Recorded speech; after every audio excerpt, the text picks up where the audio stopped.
चलिए, let's proceed on to the next question. Next question will be question number 10 from your study package.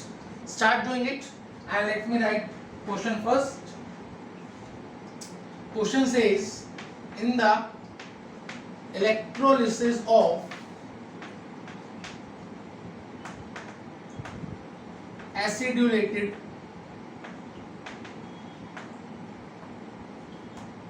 water,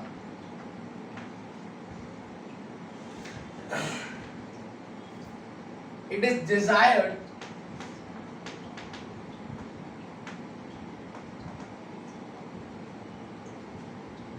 to obtain H2. To obtain H2 at the rate of 1 cc per second at ST. At ST. What should be the current passed? What should be the current passed?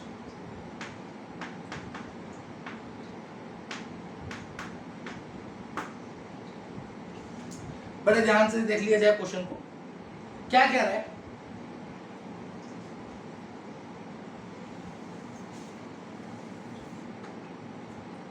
हम electrolysis कर रहे हैं किसका? एसिडुलेटेड water का, मतलब water के अंदर acid को डिसॉल्व कर रखा है। अब उसका जब इलेक्ट्रोलिसिस कर रहे हैं, it is desired to obtain H2, हमें H2 चाहिए at the rate of 1 cc per second. एक सेकेंड में 1 सेंटीमीटर क्यूब H2 चाहिए एट STP। STP पर कर रहे हैं, STP पर काम कर रहे हैं। Then what should be the current pass, तो उसके दौरान कितना करंट पास करना होगा। ठीक है, इट्स क्वाइट इजी। हम कहते हैं वाटर का इलेक्ट्रोलिसिस करा जाता है तो वहां पर कुछ इस तरह की रिएक्शन देखने को मिलती है। इस तरीके से हाइड्रोजन गैस लिबरेट होती है। 2H प्लस 2 इलेक्ट्रॉन को एक्सेप्ट कर कर एक मॉलिक्यूल ऑफ H2 बनाते हैं। मतलब अगर 2 मोल ऑफ H प्लस होंगे तो 2 मोल ऑफ इलेक्ट्रॉन को एक्सेप्ट कर कर 1 मोल ऑफ H2 बना लेंगे। तो हम कहेंगे 1 mole of H2, 1 mole of H2 का मतलब क्या है?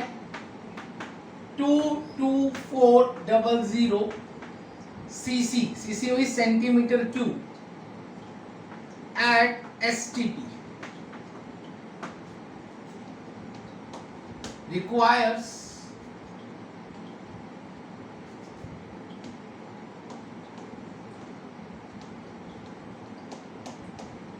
2 into 96500 कूलम ऑफ चार्ज।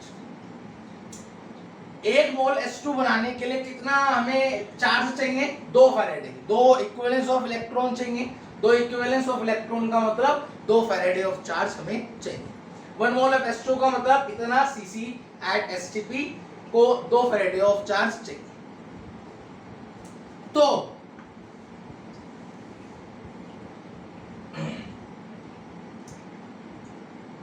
अगर इतने cc को इतना चार्ज चाहिए तो 1 cc को कितना चार्ज चाहिए होगा?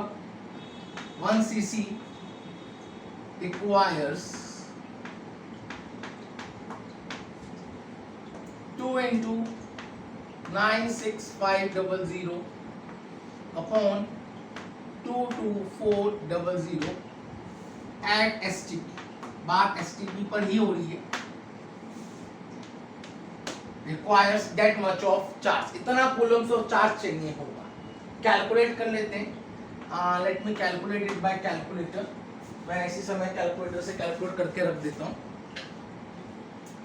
and it comes out to be 8.616। 8.616 यहां से हमें मिल गया क्यों? 1 cc को इतना कूलम ऑफ चार्ज चाहिए होगा 1 मोल ऑफ इलेक्ट्रॉन को एक मोल ऑफ हाइड्रोजन को लिबरेट कराने के लिए, मतलब 22400 सीसी ऑफ हाइड्रोजन को लिबरेट कराने के लिए इतना कूलम ऑफ चार्ज चाहिए। तो 1 सीसी मतलब 1 सेंटीमीटर क्यूब ऑफ हाइड्रोजन को लिबरेट कराने के लिए कितना चार्ज चाहिए, इतना चार्ज चाहिए। हमें 1 सीसी के लिए निकालना है, पर सेकंड निकालना है। तो आई क्या होता है, चार्ज पर second.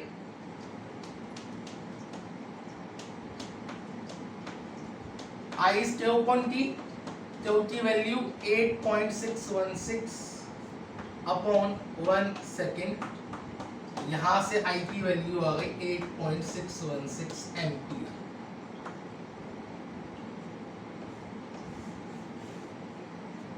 that much charge would be required, that much current would be required to produce 1 cc of hydrogen at the rate of per second। बड़े ध्यान से देखा जाए, 1 cc per second hydrogen liberate करने के लिए इतना करंट चाहिए होगा। किस तरीके से निकाला, हमने कहा 2H प्लस रिड्यूस होकर, मतलब 2 mole of H plus reduce होकर 1 मोल ऑफ H2 देता है। मतलब 1 मोल ऑफ H2 के लिए कितना फैराडे ऑफ चार्ज चाहिए, 2 इंटू फैराडे ऑफ चार्ज चाहिए। 1 मोल ऑफ H2 का मतलब है 22400 cc एट STP, इतना हाइड्रोजन चाहिए, इतना हाइड्रोजन होगा 1 मोल में। तो 1 cc को कितना चाहिए होगा, इतना चाहिए होगा। चार्ज आ गया, करंट निकालना है, that's Q by T। Observe it carefully, बड़े ध्यान से देखा जाए।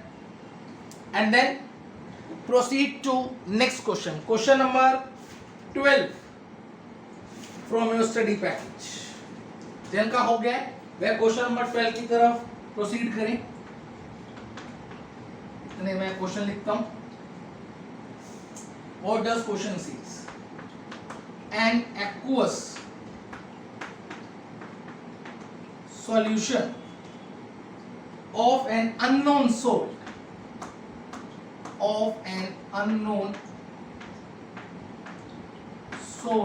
of palladium is electrolyzed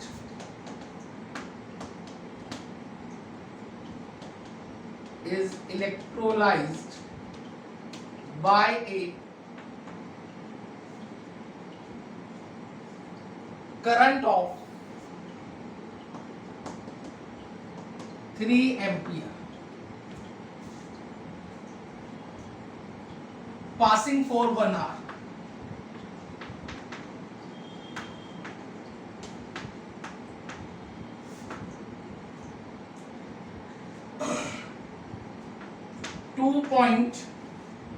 .9775 ions of palladium are reduced at the cathode।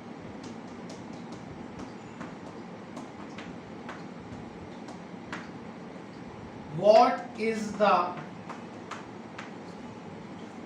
charge on palladium ion?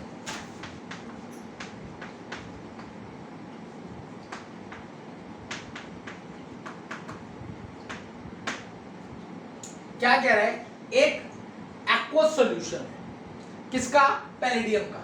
Palladium के सॉल्ट का एक्वस सॉल्यूशन है, पर वो अननोन सॉल्ट है, हमें सॉल्ट के बारे में नहीं पता है। उसका इलेक्ट्रोलिसिस करा जा रहा है, उसके दौरान 3 एम्पीयर का करंट पास करा जा रहा है। कितने समय के लिए, 1 आवर के लिए, 1 घंटे के लिए। और वहां पर इतने करंट से 1 घंटे के पास होने पर इतने आयंस पैलेडियम के रिड्यूस हो जाते हैं कैथोड पर। लेट मी चेक, आयंस है कि ग्राम है, या इट्स ग्राम।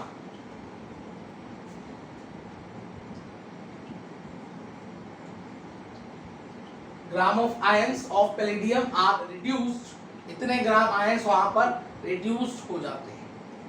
तो कह रहा है what is the charge on palladium ion, palladium ion पर क्या चार्ज हुआ होगा।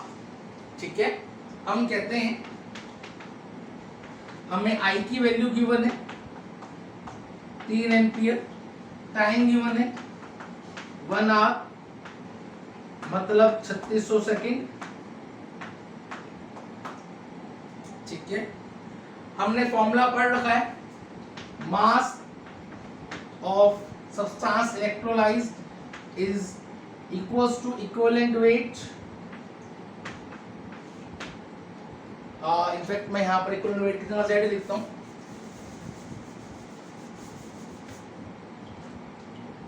Z into I into T, ये हमने पढ़ रखा है। और Z की वैल्यू क्या होती थी, इक्विवेलेंट वेट अपॉन 1 फैराडे। अब मैं सबसे पहले Z को निकालता हूं, Z सबसे पहले मैं इक्विवेलेंट वेट को लिखा, equivalent weight would be equals to molecular weight upon n। molecular weight कितना है पैलेडियम का, it's 108.9। Let me check it, I think question में गिवन है, या that's 106.4 106.4 upon n।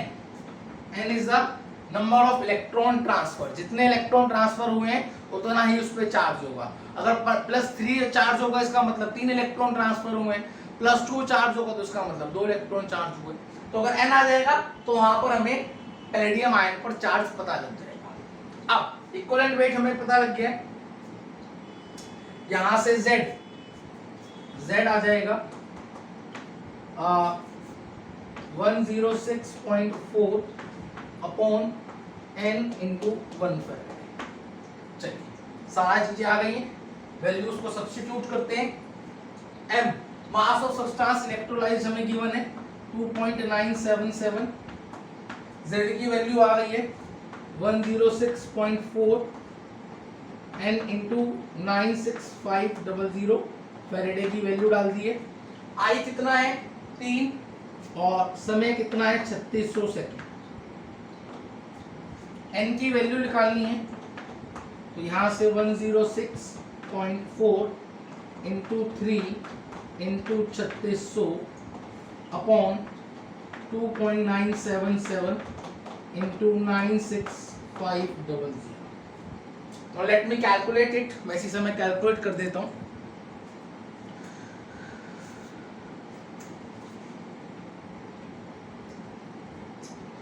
And it comes out to be 4। लीजिए n की value 4, मतलब वहां पर चार्ज क्या होगा, charge on palladium ion will be +4, that is Pd +4। वह आयन हुआ होगा platinum +4। Simple question, simple, and please look at it carefully, किस तरीके से सॉर्ट आउट करा जा रहा है। बड़े ही साधारण न्यूमेरिकल अभी तक मैंने डिस्कस करे, कोई भी ऐसा कॉम्प्लिकेटेड न्यूमेरिकल डिस्कस अभी तक मैंने कोई नहीं किया। इट्स वेरी सिंपल न्यूमेरिकल्स, बड़े सीधे न्यूमेरिकल्स, साधारण न्यूमेरिकल्स। कॉपी डाउन फास्ट, फटाफट कॉपी कर लिया जाए and then will proceed to next numerical.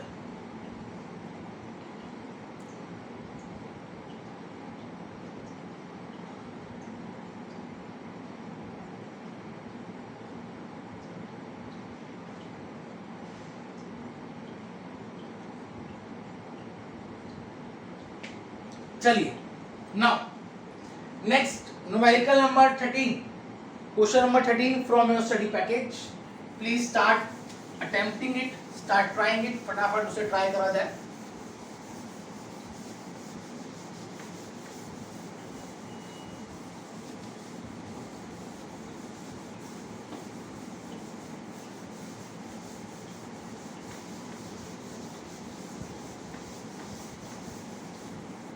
देखिए एक एक न्यूमेरिकल मैं आपको अपने साथ करा रहा हूं, just because so that you will be able to understand it clearly. इसलिए बड़े ध्यान से चीजों को समझा जाए, कहीं पर किसी तरह की कोई समस्या आती है, कोई डाउट आता है, मेरे से पूछा जाए।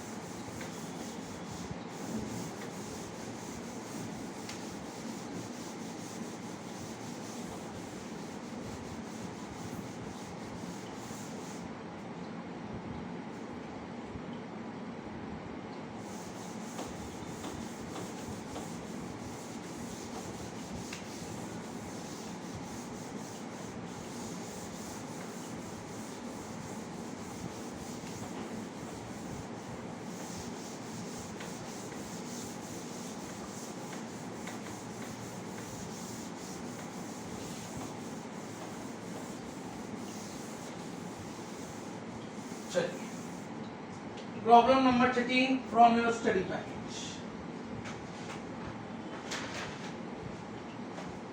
Let me write the question. Now what does question says?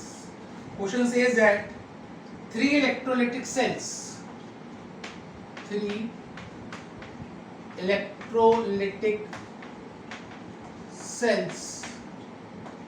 A, B, C containing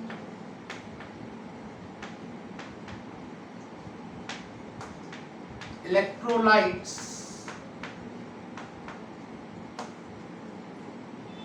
ZnSO4,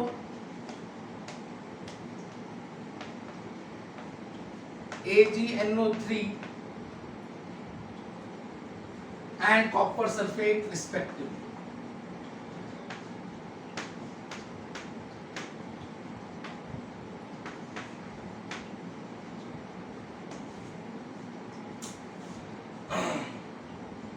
Then were connected in series. इनको सीरीज में कनेक्ट करा जा रहा है.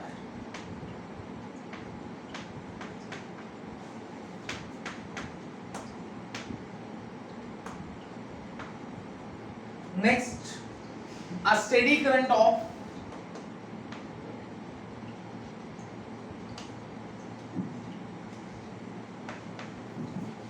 1.5 ampere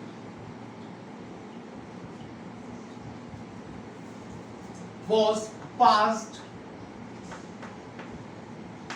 through them.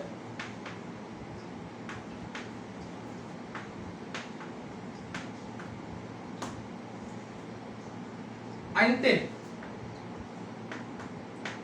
1.45 gram of Ag were deposited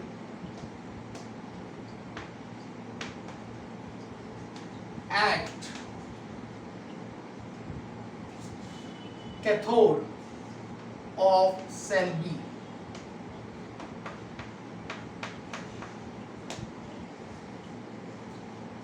How long did the current flow? How long did the current flow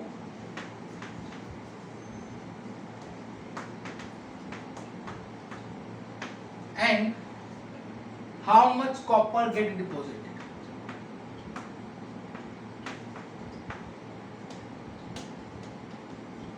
बड़े ध्यान से समझा जाए. क्या कह रहा है? तीन सेल्स है, तीन सेल को सीरीज में कनेक्ट कर दिया गया है. तीन सेल है ए बी सी और उन तीन सेल्स के अंदर इलेक्ट्रोलाइट है जिंक सल्फेट, सिल्वर नाइट्रेट और कॉपर सल्फेट. इन्हें सीरीज में कनेक्ट कर दिया गया है और 1.5 एम्पीयर का करंट वहां से पास करा जा रहा है. कब तक? जब तक कि 1.45 ग्राम ऑफ सिल्वर कैथोड पर डिपॉजिट नहीं हो जाता इन दैट सेल बी. अब हमें बताना है कितने समय के लिए वहां पर करंट पास हुआ होगा और वहां पर कितना कॉपर डिपॉजिट हुआ होगा इन सेल सी. सेल सी में. ठीक है, हम सबसे पहले एक कंडीशन बना लेते हैं. तीन सेल्स को कनेक्ट कर देते हैं सीरीज में.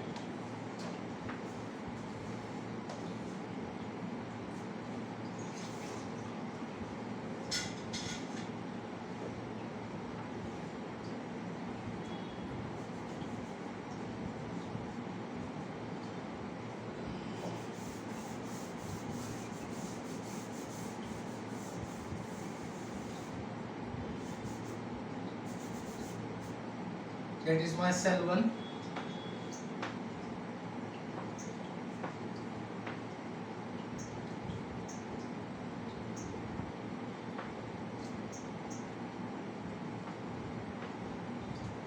That is my cell 2.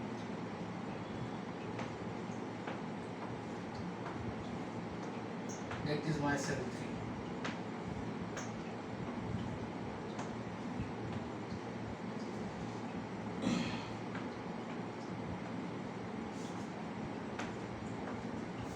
इसके अंदर जिंक सल्फेट लिया जा रहा है.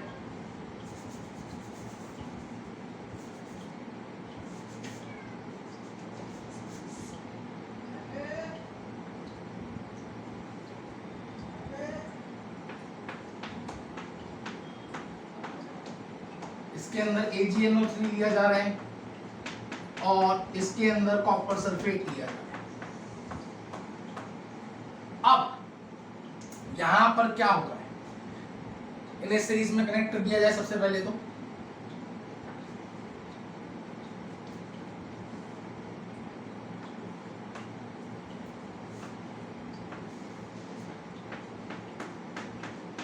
ये इस तरीके से सीरीज में कनेक्ट कर दिया। अब यहां पर इधर सेल बी में, ये सेल ए है, ये सेल बी है, सेल सी है।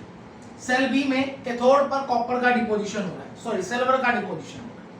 ये लीजिए यहां पर सिल्वर का डिपोजिशन कर दिया है। कितना ग्राम सिल्वर डिपॉजिट हुआ है, तो मास ऑफ सिल्वर डिपॉजिट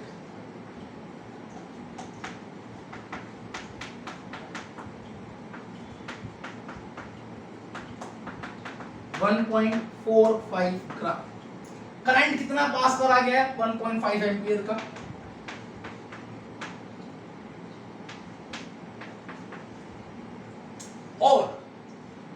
और हमें क्या गिवन है, ठीक है ना। सबसे पहले तो हम यहां पर टाइम निकाल लेते हैं, कितने समय के लिए वहां पर करंट पास किया गया है। तो हम कहते हैं mass is given by mass of substance electrolysed is given by Z into I into T। ये फॉर्मूला हमें पता है। Z के लिए हम कहते हैं इक्विवेलेंट वेट अपॉन 1 फैराडे, ये फॉर्मूला भी हमें पता है, ठीक है। हम इसी समय सबसे पहले इक्विवेलेंट वेट को निकाल लेते हैं, Z को निकाल लेते हैं। तो यहां से इक्विवेलेंट वेट सिल्वर का मॉलिक्यूलर मास होता है, एटॉमिक मास होता है 108 और अपॉन 1 इक्विवेलेंट वेट आ गया। तो यहां से Z की वैल्यू आ गई 108 अपॉन 1 फैराडे। इक्विवेलेंट वेट आ गया, atomic mass molecular mass upon n silver के लिए किस तरीके से होता है सिल्वर डिपॉजिट, मैं लिख देता हूं Ag plus 1 electron gives Ag। तो यहां पर n की वैल्यू 1 हो गई सिल्वर के लिए। अब Z मेरा आ गया, M मुझे निकालना है, सॉरी T मुझे निकालना है। Mass of silver deposited is 1.45 gram, Z is 108 upon 1 Faraday, time is I is 1.5, T in seconds, that time will be in seconds। तो यहाँ से 1.45 into 96500 upon 108 into 1.5 will be the time। Sort out करने पर यहां से मेरे पास time in seconds आ जाएगा, कितने समय के लिए वहां पर करंट पास हुआ होगा। ऑब्जर्व इट केयरफुली, बड़ा ही सिंपल कंसेप्ट, वही formula Faraday's first law of electrolysis लगाया। अब मुझे निकालना है कॉपर कितना डिपॉजिट हुआ होगा। इसके लिए मैं सेकेंड लॉ ऑफ फैराडे का उपयोग करता हूं। मैं कहता हूं M1 upon M2 E1 upon E2। अब M1 मेरा सिल्वर है, तो कितना मास इलेक्ट्रोलाइज्ड हुआ है 1.45। M2 मुझे निकालना है, सिल्वर का इक्विवेलेंट वेट हम निकाल चुके हैं 108, कॉपर का इक्विवेलेंट वेट 63.5/2। कॉपर का एटॉमिक मास 63.5 होता है, और कॉपर किस तरीके से होगा Cu2 plus 2 electron gives C। तो कॉपर के लिए n की वैल्यू 2 हो जाएगी, तो यहां से M2 आ जाएगा 1.45 63.5 108 upon 2 is equals to M2. That would be the mass of copper deposited at cathode। इतना मास कॉपर का कैथोड पर डिपॉजिट हुआ होगा। Once again a very simple numerical problem। सिर्फ और सिर्फ न्यूमेरिकल्स को फॉर्मूले लगाने, डायरेक्टली सारा डाटा गिवन है, थोड़ा सा कंसेप्ट को उपयोग करना है, दैट्स इट। बिल्कुल साधारण numerical, simple numerical. Copy down fast, फटाफट कॉपी कर लिया जाए।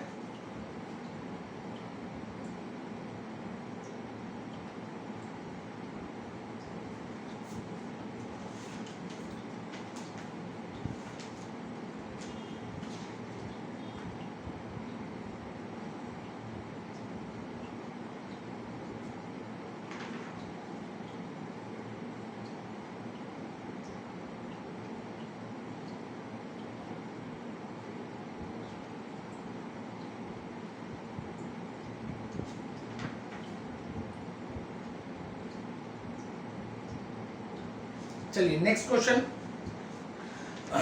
Question number 17 from your study package. Where is my duster? There is my duster. Question number 17,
चलिए problem number 17।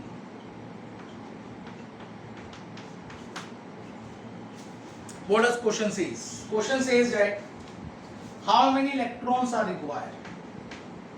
How many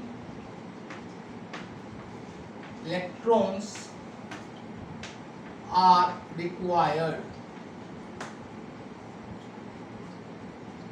first to produce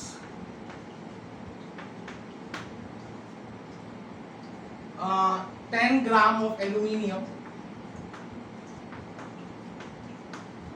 from Al2O3. Second, to produce 1 mole of MnO4 minus 2Mn2 plus. Sorry, that's to reduce, not to reduce, that's to reduce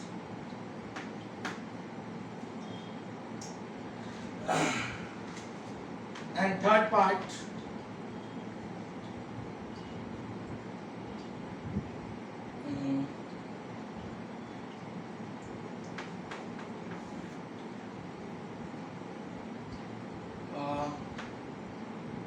for 8960 coulomb of charge.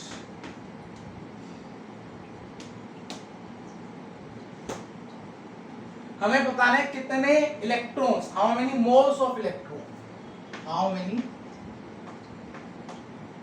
Moles of electron, हमें electron के moles बताने हैं, मतलब electron बताना है in moles, कितने electron moles के चाहिए होंगे to produce 10 gram of aluminium from Al2O3। 10 gram aluminium बनाने के लिए किससे? Al2O3 से। तो बड़े ध्यान से समझा जाए किस तरीके से क्वेश्चन को करा जाएगा। देखिए हम कहते हैं, सबसे पहले फर्स्ट पार्ट करते हैं, तो Al3 प्लस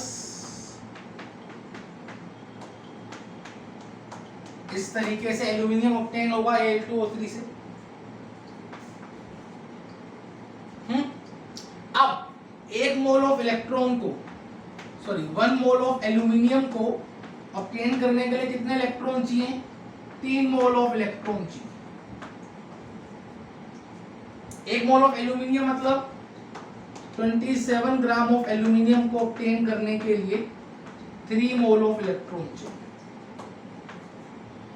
तो 1 ग्राम ऑफ एल्यूमिनियम ऑब्टेन करने के लिए 3/27 मोल ऑफ इलेक्ट्रॉन चाहिए, और 10 ग्राम एल्यूमिनियम ऑब्टेन करने के लिए 3/27 इंटू 10 मोल ऑफ इलेक्ट्रॉन चाहिए। सो सिंपल, कोई खास कैलकुलेशन भी नहीं है, सिंपल साधारण सा कंसेप्ट है, सीधा सीधा question. To reduce 1 mole of MnO4 minus to Mn2 plus,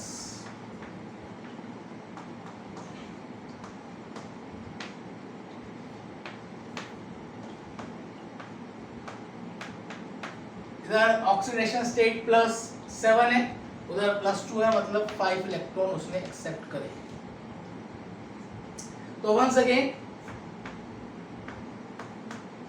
1 mole of MnO4 minus, in fact इसको ऐसे लिखेंगे, to reduce 1 mole of,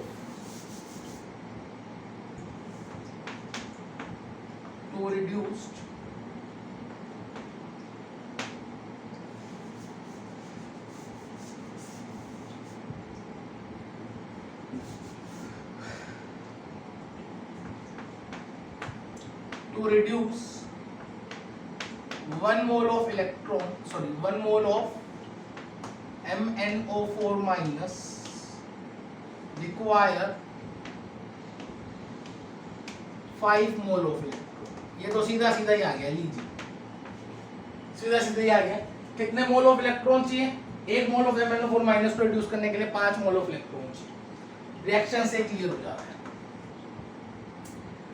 8960 coulomb of charge, हमें चार्ज गिवन है 896 कूलम ऑफ चार्ज। इतने चार्ज के लिए कितने इलेक्ट्रॉन्स होने चाहिए? ध्यान से समझेंगे।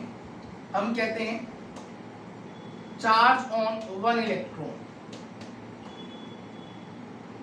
इसको बहुत सारे तरीकों से निकाला जा सकता है, इसको निकालने का कोई एक तरीका नहीं है।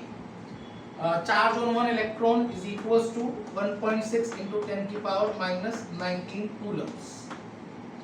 एक इलेक्ट्रॉन पर इतना चार्ज होता है, तो हम कहते हैं number of electron into charge on 1 electron is equals to total charge. क्यों?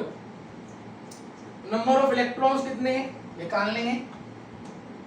चार्ज ऑन 1 इलेक्ट्रॉन हमें पता है, और क्या भी पता है, 8960 अपॉन 1.6 इंटू 10 की power minus 19। Sort out it, you will get your answer. इतना नंबर ऑफ इलेक्ट्रॉन्स आपको चाहिए होंगे। That is again once again a simple numerical problem, basic, बिल्कुल साधारण। इनफैक्ट फैराडे लॉ पे कोई खास अच्छा खासा कोई न्यूमेरिकल होता ही नहीं है, बड़े सिंपल साधारण से न्यूमेरिकल होते हैं। कोई ऐसा न्यूमेरिकल नहीं है जो आप कर ही ना पाओ, बड़े सिंपल साधारण न्यूमेरिकल होते हैं और हर किसी से सॉर्ट आउट हो जाते हैं। कॉपी डाउन फास्ट, और आप इसके बाद में कुछ एडवांस लेवल न्यूमेरिकल को डिस्कस करता हूँ, कुछ अच्छे लेवल के न्यूमेरिकल्स को डिस्कस करता हूँ। You please first copy down fast.